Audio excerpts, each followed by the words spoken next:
the middle and the left side. And your support position in front. So Greg is over there, Al, Graham, and then so I'll kind of tap whoever's over there, and I'll kind of start the rotation. So once you guys do a full rotation, then we ask you to step out, right next to your bin. And then if you want to come back in, and just wait outside down the hall. Well, you're number 5 in the next one. I bet you could pull one over. I got One of the spots. Snooze, you lose, DeBono. These aren't full. Story of my life. The only full things are the major hearings in the morning. So any hearing you want to cover, check with us and I'll let you know. So if it's something you actually have to cover, like this morning, we'll do something, we'll try to ground big if we can.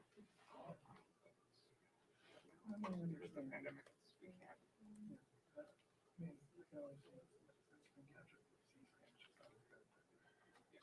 Or purchase. You guys. Sorry.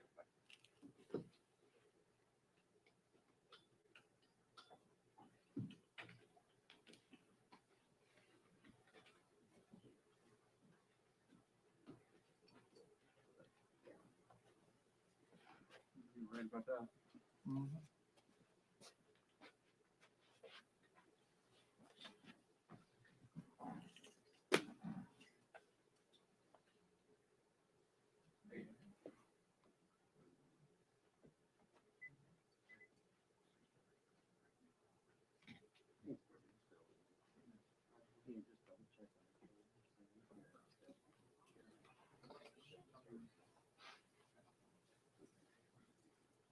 And they're rolling.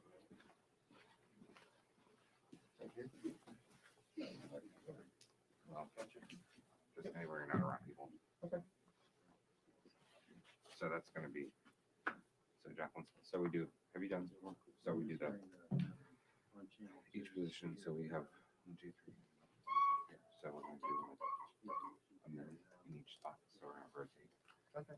So like I'll tap Jacqueline and tell her. Thank you. But yeah, and once we do a full rotation, then we're going to swap out. There's no one out in the hall now, so I'm hoping it'll stay that way. Huh?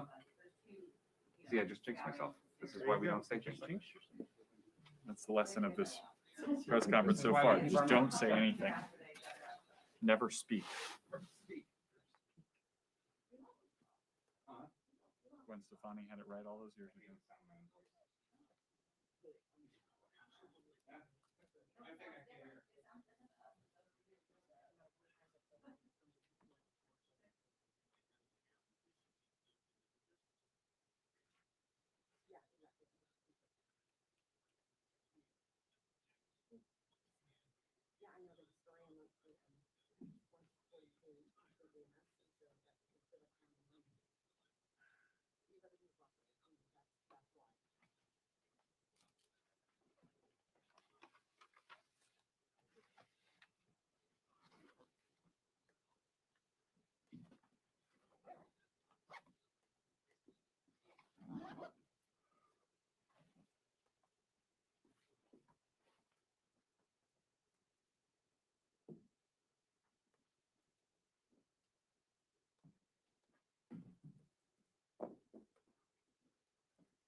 Yeah, yeah.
One, 2:15. I mean, you have hand sanitizer. Right now, it's just the house. Just her.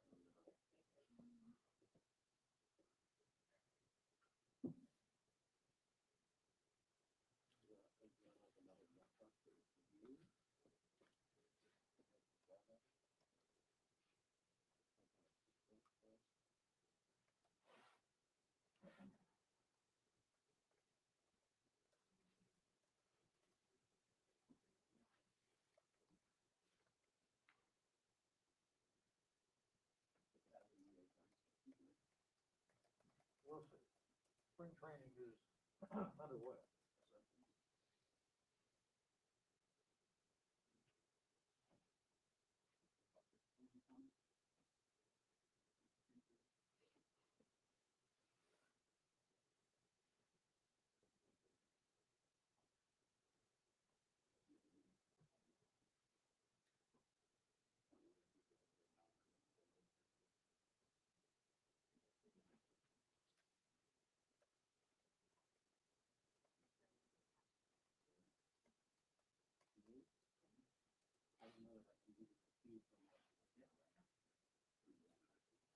It wouldn't matter. This mine's going down through. Not from me.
They're all gonna cover the Pelosi shimmer too. This is the exact same. Maybe I'll sign Mark over it. There's also a big protest at 11 a.m. All right.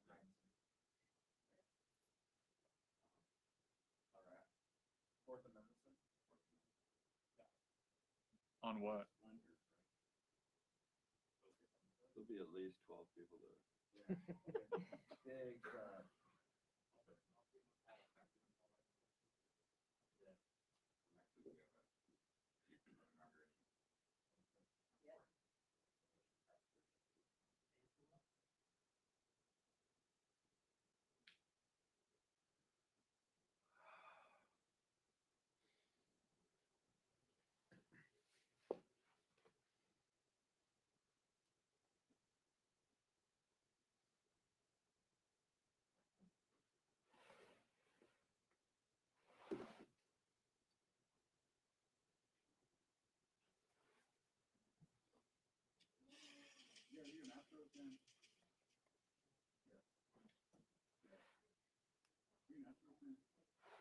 Not anymore. I was growing up. The Killer Bees era.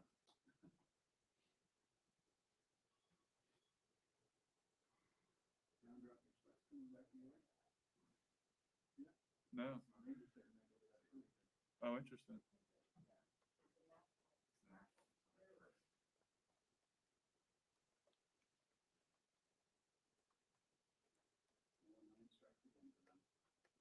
Luke, down the hall.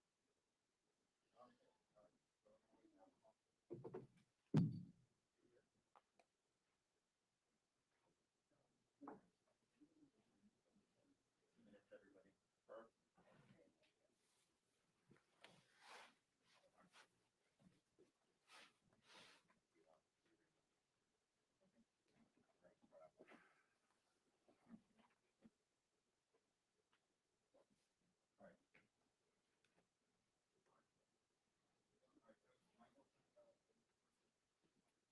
Perfect. Don't mess this up. I won't.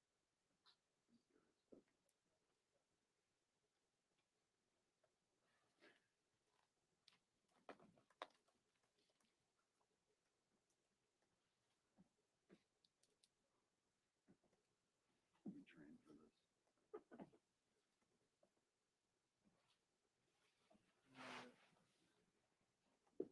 We got a line now.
Right here, 1 second.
Good morning, everyone.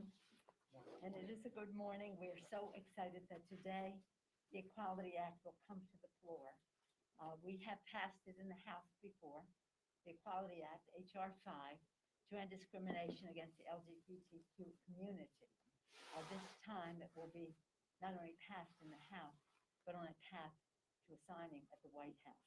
We're very excited about that. Later we'll be gathered, I think right here, right, to talk about that more specifically. But I want to salute Congressman David Cicilline for his leadership on this legislation, and Senator Merkley, and just point out that when we announced that legislation, John Lewis stood with us as a leader in that in passing the Equality Act. Again, we're waiting, as we all are, to hear from the Senate parliamentarian as to what will happen with the minimum wage piece of the legislation. I don't know what other considerations she has, but I feel that we have a very, very strong argument, and we have a very big need in our country to pass the minimum wage. We've been working on this fight for 15 for a number of years now, and it's long overdue, and it will be phased in, and we would hope that it could be part of this reconciliation bill. But could be any moment. If you hear, because I don't have a phone here, if you hear before I do, let me know, okay? And then that will be, as you know, is part of our American Rescue Plan that we are putting forth. It's about putting vaccinations in the arm, money in the pocket, children in the schools, workers in their jobs, and it's what this country needs. And I salute the president for recognizing those needs and courageously going forth, and the American people, with it like over 75% of American people support the legislation. Overwhelmingly, Democrats, Republicans, and independents support the legislation. So hopefully by the end of the day tomorrow, it will be passed and then prepared for this to send over to the Senate by Monday morning for them to act upon it. And then if they change it, we'll take it back and pass it and then send it to the White House. We're very excited about that. And it is receiving such very widespread support from economists, and the need for something substantial is very recognized, as well as the timing at a time when interest rates are low. So the need is great, the opportunity is there, and the precision of this legislation to directly address the needs of the American people, the lives of the American people, and the livelihood. Earlier this week, we sadly observed the over 500,000 people who died from the coronavirus. I was so pleased that we had a big turnout of Democrats and Republicans, House and Senate, on the steps of the Capitol for a moment of silence and music, no speeches, music, to share our sympathy with the families of those who have lost their loved ones. Any questions? Madam Speaker. Yes, sir. We got. Mr. Gokon. The other week, prior to the Senate verdict on the impeachment trial, you were asked whether there might be something else Democrats might think about punishment if there was not a conviction or censure. And you said you might have something to say about that. I was wondering if there's anything you guys are looking at, maybe the $200,000 plus pension that Trump gets as an ex-president, or is this a kind of closed chapter in your book? No, I think that what I was thinking of is that we have to get what we need. What we need is the truth. And that's what we want to find out. The truth about what is happening in our country to enable something like this to be acceptable to the Republican Party. Secondly, obviously the separate from him, the need for us to secure the Capitol in a way that gives people confidence that they can visit, their children can come and see this temple of democracy. But so many things are happening outside of the Congress in regard to your question that we right now our focus is on finding out the truth. And I'm disappointed in what I heard the minority leader yesterday, McConnell, say on the floor of the Senate. It was really quite stunning because in my brief conversation with him on this subject, I had the impression that he wanted to have a January 6th, similar to 9/11 commission. But what he said on the floor was really a departure from that. It seemed when he spoke that he was taking a page out of the book of Senator Johnson. It was really disappointing. He said we could do something narrow that looks at the Capitol, or we could potentially do something broader to analyze the full scope of political violence problem in this country. No, we have a domestic terrorism challenge in this country. That's what the director of the FBI testified to the end of September. Domestic violence taking more lives than international violence in this country, and the biggest number since Oklahoma City. The biggest buckets under that category of domestic violence were white supremacy, anti-Semitism, and another list of xenophobia, Islamophobia, etc. I refer you to his statement. So for the leader of the Senate to make light of this and is well, it's Don Johnson. Was his first name Don? Ron. What is it, Ron? Ron. Senator. Miami Vice. Not Miami Vice or anything like that. Don That was the old. Ron Johnson seems to be taking the lead on what the scope would be of how we look at protecting our country from domestic terrorism. Madam Speaker, on that topic, can I follow up on that topic? Yes, Minority Leader and others have also said they would want to see this commission be a 50-50 bipartisan split. Why have you not wanted to go down that road? And are you concerned about who Republicans would appoint to be on a commission like that? no, I was the author of the legislation for the 9/11 Commission. It was passed in the committee, in the Intelligence Committee. I lost on the floor.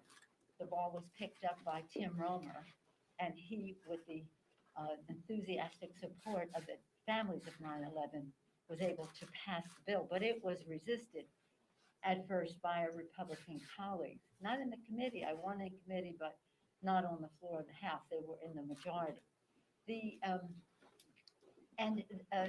That was a different time, a different commission.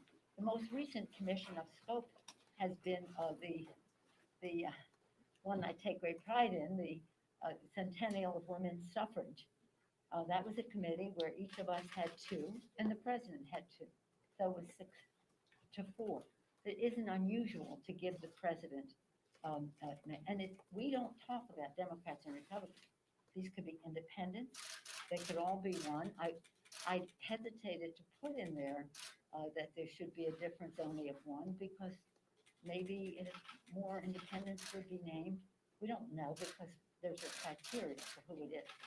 So it is, that's not the point though. That's easily negotiated. The point is the scope. If you don't know your why, if you don't have your purpose as to what the purpose of this is, then the rest of it is not the important part of the conversation. Yes, sir. On that, to that end, though, are you concerned though, if the commission were to have a lack of equilibrium, that the public would have confidence in it, then, number 1, and number 2, to your point about scope, that Republicans would look into things such as political protest violence last summer from the left, and then that would be their method of kind of saying, okay, we're not gonna be focused just on what happened at the Capitol. We want to look into what happened. Well, that's exactly what Senator McConnell said. It is that. What we had an event on January 6th, which I'm sure the world has not forgotten. At that time, there was a dissent on the Capitol instigated by the President of the United States for an insurrection on the Capitol and on our democracy, to overturn or to prevent the Electoral College votes to be counted and the President of the United States to be ascertained. After there was an assault on the Capitol, and those of us, and to his credit, Senator McConnell, Leader McConnell was part of it, he insisted on coming back to the Capitol to resume the proceedings, not doing it in off-site or any of that. He was very much a part of coming back to the Capitol. Even after an assault on the Capitol, they still insisted on objecting to another state to take us into 4 o'clock in the morning, and then overwhelmingly voting against the count. And so we're saying, okay, something happened here. There's it's about domestic terrorism. We want to solve this, and now will do anything to have it be bipartisan.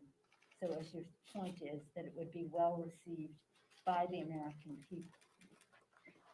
And does But bipartisan- if we're does talking bipartisan- about scope and saying, well, we gotta go and look at all mob, but it's the Ron Johnson School of January 6th investigation as to seeking the truth. On Does COVID, Madam bipartisan Speaker, lead to along those economic lines- debate? Two along already. those Yes, lines- sir. Did you have one? Not to steal the thunder at 2:15, but can you talk to us about why this Equality Act is needed?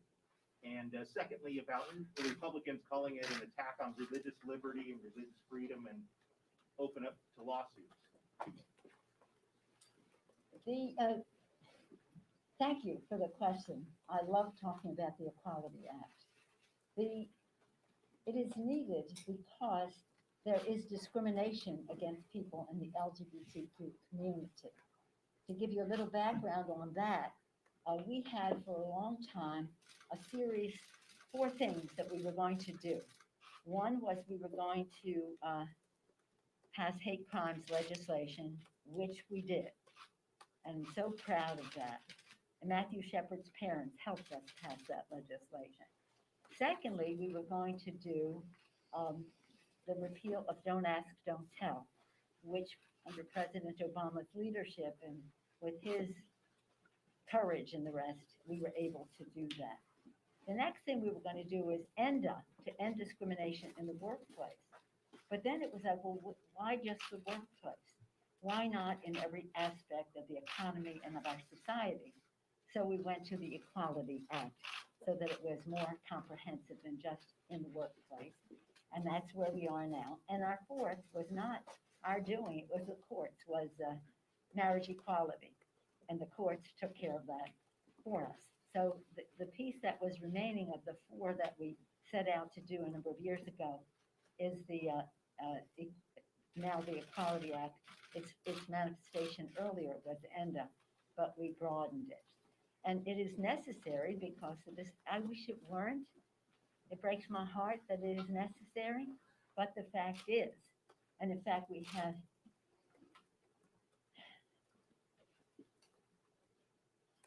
a sad event here even this morning demonstrating the need for us to have respect. Not even just respect, but take pride in our LGBTQ community. Thank you for your question. COVID relief? Yes, ma'am. It doesn't seem that you've made changes to the legislation or the police reform legislation since you passed it in 2019, 2020. Yeah. You still need 60 votes in the Senate. So how do you see the path to this becoming law if Republicans won't sign on? Well, we are passing the legislation here, which is a very balanced, and thank you for your question about the George Floyd Justice and Policing Act, which we'll have on the floor next week. And Congresswoman Bass, to her credit, had worked in a very, very diligent and fair way to put something together that was respectful of those in blue, who do their work so honorably and to whom we are in debt, but also to recognize that not everyone does that. And so this is what that legislation is about. What the Senate will do is what the Senate will do, but we will send over the bill that has the balance that we have in it. When we sent it over before, the Senate said, well, we're for all these things, let's study them. And it was, well, we're either going to do something or we're not going to do something, but we're not. Hundreds of thousands, well, millions of people marched in the street all over the world, not just for one day, but over and over again to say, make the change that is necessary. And this legislation, when we had the hearing for it in the House, the family came, George Floyd's family came, and they said, Madam Speaker, will you name the bill for George Floyd? And I said, I will only name the bill for George Floyd if you think it is worthy of his name. Now let's go through the process. They did, and we are honored to call it by his name. COVID relief? Yeah. On COVID relief, let's say the parliamentarian does allow the minimum wage. What's your strategy to get it done? Isn't it going to be an uphill climb with Manchin, Sinema, others against it? Is there what's the path forward on minimum wage? You know what, you're going to have to go ask that question on the Senate side. But we are very, very pleased with the case that has been made. And we will pass a minimum wage bill. We must pass a minimum wage bill. Again, when we had the majority in 2007, one of the first bills that we passed, it was part of our 6 for 06. In the first 100 hours, we passed the minimum wage bill, $7.25. It had not been passed in 11 years. Now it's even longer. After we passed it in the House, it went over to the Senate, and about the 22nd of January, a senator from West Virginia, Senator Byrd, put out a press statement supporting the passage of the minimum wage and how important it was to the people of West Virginia. I call that to your attention because he might be an unlikely advocate, but he was out there urging to have. When we passed it in the Senate, we went out and had a big, I would say a rally, I guess, on the lawn, and I spoke for the House Democrats, and Senator Kennedy spoke for the Senate Democrats, and he said, you know what we have to do now? We have to pass the minimum wage, recognizing that already that was not enough for a family to live on. So here it is, that was 07 in January, signed by President Bush, George W. Bush, and what are we? 14 years later, we still haven't raised the minimum wage. Thank you all very much. I'll see you, some of you. For the Equality Act. Thank you. Thank you.